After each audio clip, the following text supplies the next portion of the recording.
idan za ka yi addu'a ka duba sunayen Allah da suka dace da wannan addu'a da kake.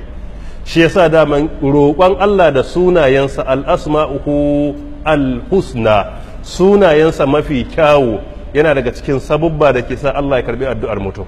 In za ka yi addu'a idan kana neman Allah ta'ala ya tausaya ne ya yafe maka, sai ka riƙe sunayensa kamar na at-tawwabu, na ar-rahmanu, na ar-rahim.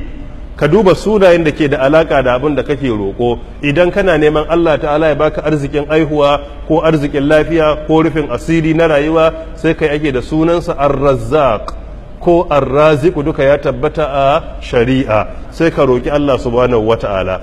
Amma Allah na da sunaye guda biyu wanda suke da tasiri wajen addu'a, musamman cikin shari'ar Annabi Muhammad sallallahu alaihi wa alihi wa sallam. Su ne me? Alhayyu da alƙayyum. Alhayyu alƙayyum, waɗannan sunaye guda biyu suna da matuƙar tasiri wajen roƙon Allah subhanahu wata'ala. Su ne asma'ullahil a'azam, wato sunaye mafi girma da annabi sallallahu alaihi wasallam ke cewa in ka roƙi Allah da su kana maimaita su, insha Allah ta'ala Allah zai biya maka bukatunka.